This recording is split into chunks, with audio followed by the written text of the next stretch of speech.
ഇത് കേരളത്തിൽ എല്ലായിടത്തും പോപ്പുലറായ ഒരു അച്ചാറാണ് കടുമാങ്ങ അച്ചാർ. ഇതിനെ ചില സ്ഥലങ്ങളിൽ കടുകുമാങ്ങ അച്ചാർ എന്ന് പറയും. ഇതെല്ലാം ഒന്ന് തന്നെയാണ്. പിന്നെ ഞാൻ ഇത് ഉണ്ടാക്കിയിരിക്കുന്നത് പഴയ രീതിയിലാണ് ഇത് കടുകും ഉലുവായും ഒക്കെ ഇങ്ങനെ വറുത്ത് പൊടിച്ച് ചേർക്കുന്നത്. ഇതിനൊരു പ്രത്യേക ടേസ്റ്റ് ഉണ്ട്. ഇത് എല്ലാവർക്കും ഇഷ്ടപ്പെടും.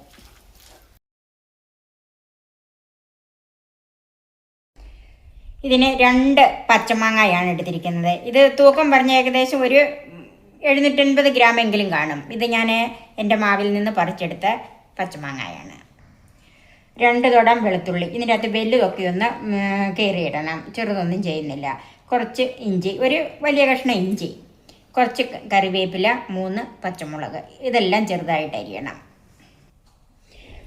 6 ടേബിൾ സ്പൂൺ കാശ്മീരി മുളക് പൊടി എടുത്തിട്ടുണ്ട്. ഇത് മുളക് പൊടിയും അതിൻ്റെ ആ കൊഴുപ്പും ഒക്കെ ഓരോരുത്തരുടെ ഇഷ്ടം അനുസരിച്ച് മാറ്റുകയോ കുറയ്ക്കുകയോ കൂട്ടുകയോ ഒക്കെ ചെയ്യാം.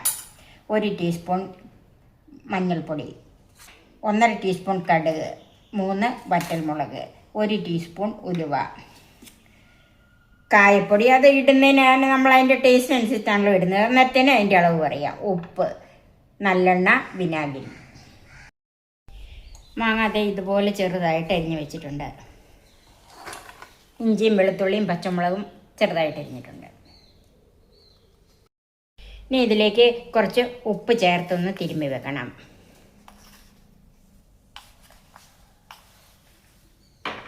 ഇത് കല്ലുപ്പ് പൊടിച്ചതാണ്. ഒരു ദിവസമൊക്കെ നമ്മൾ വെക്കുവാണെങ്കിൽ കല്ലുപ്പ് തന്നെ ഇട്ട് വെക്കാം. ഇതിപ്പം പെട്ടെന്ന് ഉണ്ടാക്കേണ്ടതായതുകൊണ്ട് ഞാൻ കല്ലുപ്പ് പൊടിച്ചാണ് ചേർത്തിരിക്കുന്നത്. ഇപ്പോൾ ഈ മാങ്ങ ഉപ്പ് തിരുമ്മി നമുക്കൊരു 2 മണിക്കൂർ നേരത്തേക്ക് മാറ്റി വെക്കാം. സമയം ഉണ്ടെങ്കിൽ തലേ ദിവസം ഇത് കല്ലുപ്പ് ചേർത്ത് വെച്ചിരുന്നാൽ അതാണ് ഏറ്റവും രുചി. ഇപ്പം സമയം കുറവാണെങ്കിൽ 2 മണിക്കൂറെങ്കിലും വെച്ചിരിക്കണം. അപ്പം അങ്ങനെ നമുക്കിത് മാറ്റി വെക്കാം. നമ്മൾ 1.5 ടീസ്പൂൺ കടുകാണ് എടുത്ത് വെച്ചിരിക്കുന്നത്. അതിൽ നിന്ന് 1 ടീസ്പൂൺ കടുക് എടുക്കാം. ഉലുവ 3/4 ടീസ്പൂൺ ഉലുവയിൽ നിന്ന് 1/2 ടീസ്പൂൺ ഉലുവയും കൂടി എടുക്കാം. ഇത് നന്നായിട്ടൊന്ന് ചൂടാക്കണം.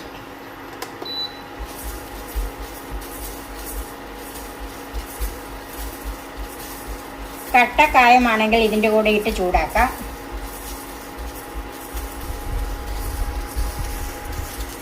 ഇപ്പം കടുക് ഉലുവായൊക്കെ ചൂടായി ആവശ്യത്തിന് ഇത് പൊട്ടാൻ തുടങ്ങിയിട്ടുണ്ട്. ഇതിൽ നിന്ന് നമുക്ക് തീയിൽ നിന്ന് മാറ്റി വെക്കാം. എന്നിട്ട് തരിപ്പായിട്ട് ഇതൊന്ന് പൊടിച്ചെടുക്കാം, അല്ലെങ്കിൽ നന്നായിട്ടൊന്ന് ചതച്ചെടുത്താലും മതി. ഇനി നമുക്ക് അച്ചാറുണ്ടാക്കാം. ചൂടായ പാനിലേക്ക് നല്ലെണ്ണ ഒഴിച്ചു കൊടുക്കാം. ഒരു 1/2 കപ്പ് നല്ലെണ്ണ ചേർത്തിട്ടുണ്ട്.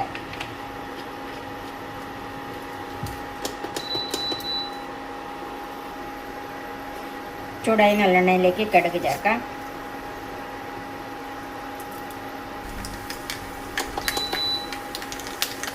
ഉലുവയും ചേർക്കാം.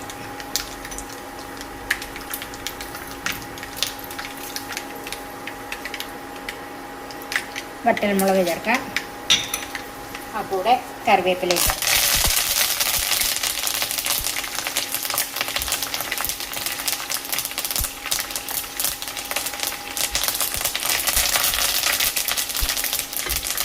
വെളുത്തുള്ളി ചേർക്കാം. ഇഞ്ചിയും ചേർക്കാം.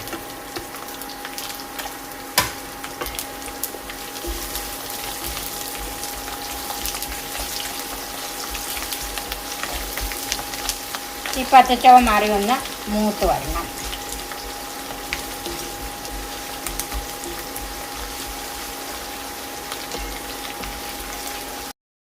ഇതിലേക്ക് പച്ചമുളക് അരിഞ്ഞതും ചേർക്കാം.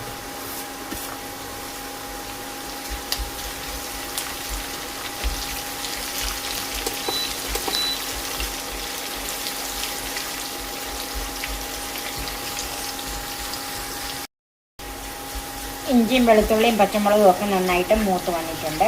ഇനി തീ ഏറ്റവും കുറച്ച് വെച്ചിട്ട് അതിലേക്ക് മഞ്ഞൾപ്പൊടി, മുളക് പൊടി,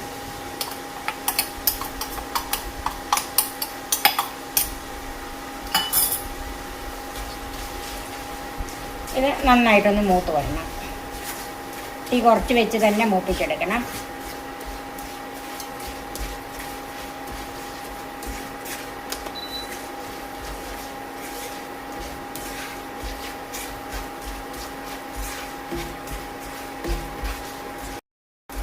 പിന്നെ ചെറുതീയിൽ വെച്ച് തന്നെ മഞ്ഞൾപ്പൊടിയും മുളക് പൊടിയൊക്കെ ഒന്ന് മൂത്ത് വന്നിട്ടുണ്ട്. അതിലേക്ക് വിനാഗിരി ചേർക്കാം. മാങ്ങയുടെ പുളി അനുസരിച്ച് വിനാഗിരി ചേർക്കണം. ഞാൻ ഇവിടെ 1/4 കപ്പ് വിനാഗിരി ചേർത്തിട്ടുണ്ട്.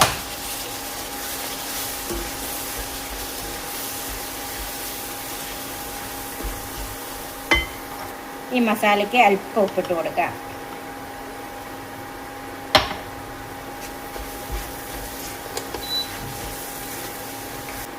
അതിലേക്ക് മാങ്ങ അരിഞ്ഞ് ഉപ്പിട്ട് വെച്ചത് ചേർക്കാം.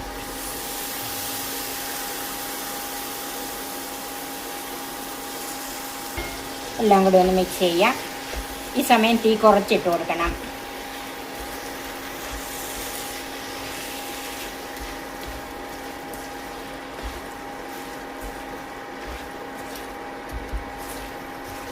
തീ ഏറ്റവും കുറച്ചിടണം, അല്ലെങ്കിൽ ഓഫ് ചെയ്യാം.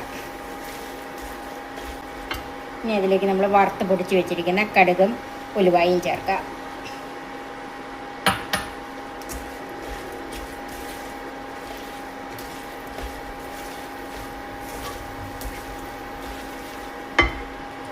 കായപ്പൊടി ചേർക്കാം. ഞാനിവിടെ 1 ടീസ്പൂൺ കായപ്പൊടി ചേർത്തിട്ടുണ്ട്. നന്നായിട്ട് മിക്സ് ചെയ്യണം. കാരണം ഈ പൊടികളെല്ലാം മാങ്ങയുടെ എല്ലാ ഭാഗത്തും വരണം. കായപ്പൊടിയും ഉലുവായും കടുകും പൊടിച്ചതും എല്ലാം.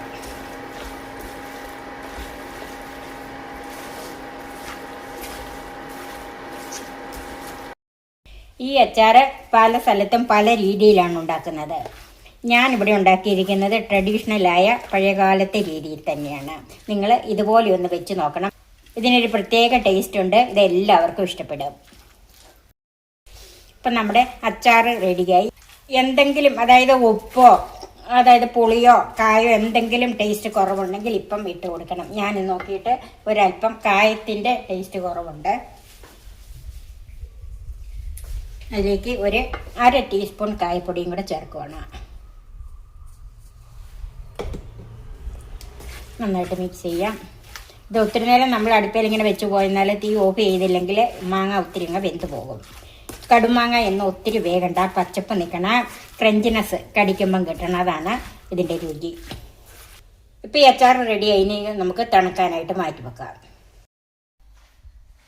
പച്ചമാങ്ങയുള്ള സമയങ്ങളിൽ നിങ്ങൾ ഇതുപോലെ ഒന്ന് ചെയ്ത് വെക്കണം കേട്ടോ. ഇതെല്ലാവർക്കും ഇഷ്ടപ്പെടും. എന്തിൻ്റെ കൂടെയും കഴിക്കാൻ പറ്റിയതല്ലേ. ചിലർ ദോശയുടെ കൂടെ ഇഡ്ഡലിയുടെ കൂടെ വരെ ഈ കടുമാങ്ങ അച്ചാർ കൂട്ടാറുണ്ട്. എൻ്റെ ഈ ചാനൽ സബ്സ്ക്രൈബ് ചെയ്യാനും എൻ്റെ ഫേസ്ബുക്ക് പേജ് ലൈക്ക് ചെയ്യാനും ഷെയർ ചെയ്യാനും കമൻറ്റ്സ് അറിയിക്കാനും മറക്കരുത്. പുതിയ പുതിയ വിഭവങ്ങളുമായി നമുക്ക് വീണ്ടും കാണാം. ഞാൻ സോഫി കുര്യാക്കോസ്.